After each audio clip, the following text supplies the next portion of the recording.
The previous tenant of my new flat left a survival guide. I'm not sure I want to live here anymore. Here's the story. I moved in with my boyfriend yesterday. We've been together for 5 years now, and we're old and wise enough to settle down and finally leave our parents' houses. He just turned 24 and I'm 22. He's the love of my life. His name is Jamie, and I couldn't be happier to be living with him. When we decided to make the leap, we spent 2 months looking at flats and houses. We couldn't afford to buy yet, so renting was our only option, but the prices were astronomical. For our budget, we would have been lucky to get a box room and a stove. Jamie works for a local 24-hour fast food restaurant, and I'm training to be a teacher. The early stages of training don't pay much, and I owe a lot in student loans, so finances are tough. We had almost given up hope until we found our flat. It was nothing special, but to us it was a palace, a spacious 2-bedroom apartment with views of the city, a balcony, and local conveniences. It was in a tower block in a not-so-nice area, but neither of us had been wealthy growing up. We weren't fussy, just grateful to be together. The advert was sweetened by the deposit-free option and an open-ended tenancy. The landlord was happy to sign a 5-year contract if we wanted. That sort of thing never happens in the city. We were told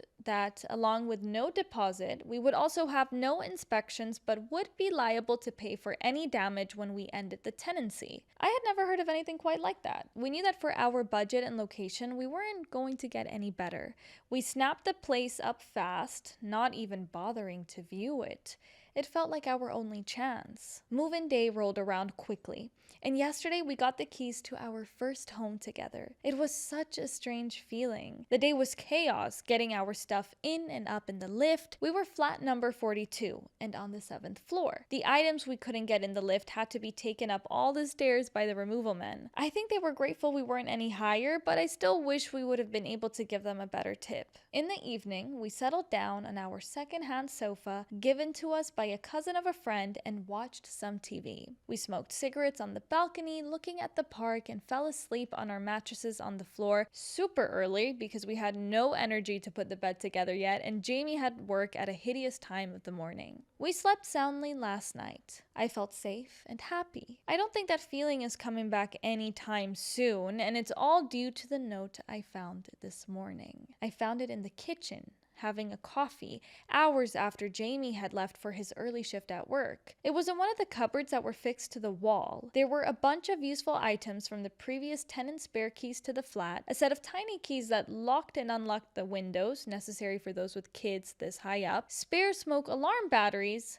and a folded up piece of paper. The note was handwritten with "New occupier of flat 42" in beautiful cursive on the blank side. I opened it up and sat down to read. I can't really describe it to you, so I'm going to copy it out below. Dear new occupier, firstly, welcome to your new home. I lived here before you for 35 years with my husband. Unfortunately, he had an incident at home recently that I'd rather not discuss that claimed his life. My sister has now decided I can't keep up with the demands of the property and has insisted that I move in with her and her husband. I was reluctant at first, but the stairs do kill me at my age, and without Bernie, it's filled with sadness. Anyway, when you've lived somewhere for as long as I have, it feels like a person that you know. You understand its personality and what makes it tick. I thought it was probably pertinent that I impart some of that knowledge on you. It is a wonderful home, honestly. I have lived through the best and worst years, and leaving it behind is very emotional. But if you are to survive and get the best out of it, then there are some steps you need to follow. 1. The landlord will never bother you. He doesn't visit, call, or communicate in any way, but make sure to pay your rent in a timely fashion always. I have only dealt with him once in 35 years, and let's just say I never missed another rent day. Any repairs required you to speak to the agent you rented the place with. 2. Do not use the communal lift between 1:11 and 3:33 a.m. Just don't do it. This step is vital if you are to have a happy life here. It really is life or death. Don't do it. This has cost me and many others in the building greatly, and I would rather not elaborate on why you shouldn't do this. Just please don't do it. I cannot stress this enough. 3. When you hear the strange animal noises coming from flat 48, Don't question it. Mr. Prentice lives there and he's a lovely chap. Don't be afraid to say hello to him in the corridor or on the stairs. He's old school, so he never risks a lift. But whatever you do, don't check on him when you hear the noises. You'll know when you hear them. 4. If you ever come across a window cleaner on the balcony, ignore him. He may seem like the nicest fellow you've ever had trying to sell you something at the door, but it really is best that you don't engage. He will go away if you ignore him, but he tries pretty hard the first few times, so you'll need some resilience. Whatever you do, don't offer him anything. No money, no hot drink. 5. Don't leave food scraps out. Bin or refrigerate them immediately. If you have small animals, it is imperative that you watch them eat and take away any leftover food immediately after they are done. This and Rule 2 go hand in hand. The things forage all day and seem to really love animal feed. You don't want them in your flat. I promise. You can leave what you want out between 1:11 and 3:33 a.m., so you may want to feed your pets then. 6. Don't communicate with any neighbors who claim to come from flat 6572. These flats suffered a fire in the late 80s that devastated the whole floor. All the residents died in their homes. The building was mostly council owned at the time, and they never bothered to renovate the flats. They've been empty ever since, but every now and again someone will knock at your door claiming to live in one of these flats and ask to borrow some sugar. They will seem entirely average, but you must shut and lock the door immediately. I installed 2 extra security bolts to avoid these buggers. I don't like to swear at my age, but they really are buggers. 7. Simple one for you here. Keep a weapon in each room. Sometimes you follow all these steps and something still slips through the net. Better to be safe than sorry. 8. The building has a committee that will try and get you to join. It's one of those neighbors groups about improving living conditions for all residents. It's a nice group, and the lady who runs it, Terry from flat 26, is a fantastic neighbor. By all means, get involved. But I wouldn't recommend babysitting Terry's 2 children. She'll ask you because the poor woman needs a break, but if you accept, don't say I didn't warn you. 9. Stray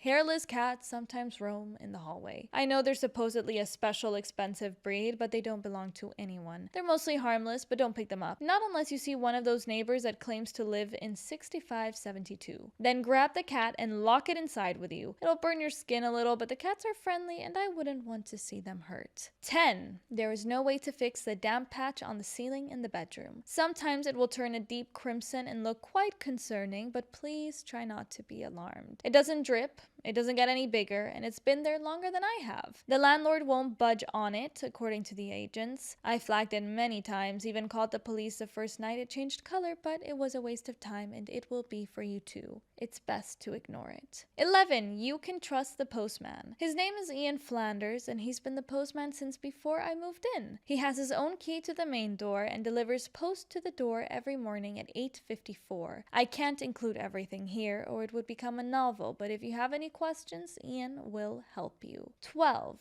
Finally, the first few weeks are the worst. You'll feel like you've made a mistake. I'm sure reading this, you already do. But if you can get through the first few weeks, it really is a lovely block to live in. Every property has its quirks, and this one is a little extra special, but you can be truly happy here if you just take my advice. I wish you all the best. I really do. Yours truly, Mrs. Prudence Hemmings. I don't really know what to think after reading that note. Hopefully it was some sort of joke, but the agent has said the previous tenant was an elderly lady, and I can't see anyone named Prudence Hemmings attempting to play practical jokes on someone they'd never met. There were also parts of the note I couldn't disprove. There was indeed a large damp patch above the bed that me and Jamie had already discussed reporting. No crimson, but it definitely existed. I had also commented on a beautiful Sphinx cat roaming the halls as we were moving in. I started to get seriously freaked out. Our dream, our beautiful little home, had just become a source of fear and confusion. I checked the time and it was 9:14. Damn it. Out of time to catch postman Ian. When I opened the door to check, sure enough, 2 letters addressed to a Mrs. Hemmings sat on the doorstep. At about 11:15, my worst fears were truly confirmed when a friendly middle-aged looking man carrying window cleaning equipment knocked on my balcony door. I ignored him. I didn't want to take the risk until I'd spoken to Jamie and showed him the note. I texted him all ready to rush home. I felt bad as the man rapped his knuckles against the door for over 10 minutes, but honestly, the longer it went on, the more more I was terrified. My windows were sparkling, and due to our lack of curtains, I couldn't even hide from his gaze. I felt so exposed. He stayed for a total of 30 minutes exactly and never once did stop looking at me or knocking. He shouted the occasional ultra-friendly line or humble request for a beverage in the heat through the door, but I did my best to avoid eye contact. When he finally left, I looked outside every window in the flat, but I couldn't see him on any of the other balconies or see any equipment suggesting he was around. He had vanished completely. Jamie still hadn't texted me back. He must have been having a rough shift. It was a Friday and they were always busy. It wasn't often that he didn't reply.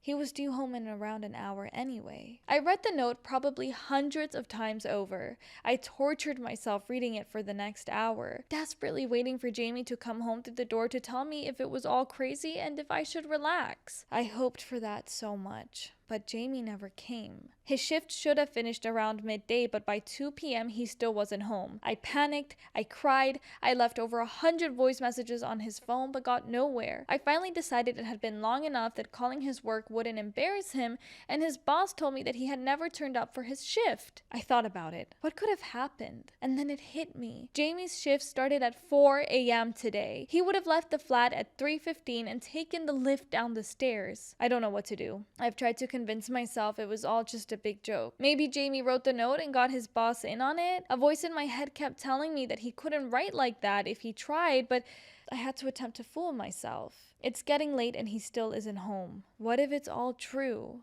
I think we made a big mistake. Redditors were seriously creeped out, and many jumped in with theories and advice. One user tried to bring some hope. Perhaps there is hope for the man since it sounds like Mrs. Hemmings had a run-in with them once. Another user spotted a creepy numerology connection. You're in room 42 on the 7th floor. 4 plus 2 plus 7 is 13. Thought it was neat. Some commenters theorized that supernatural forces, vampires, witches, even werewolves were at play, while others just begged for updates, terrified and invested. This story got people talking with a mix of horror, intrigue, and fan theories. Most agreed on one thing: those rules were not a joke. 70% believed the story and were terrified, urging the writers to follow every rule accordingly. 20% were fascinated and offered supernatural theories: vampires, witches, cursed time windows, and ghost neighbors. 10% took a more skeptical or humorous approach, making light jokes or referencing other horror stories. The community was gripped. Whether or not they fully believed it, readers treated it like the next chapter of their favorite horror series, and they needed a follow-up. This story proves that some apartments come with a way more than just rent and utilities. If your new place comes with a handwritten survival guide, maybe, just maybe, take it seriously. And whatever you do, don't take the lift after 1:11 a.m.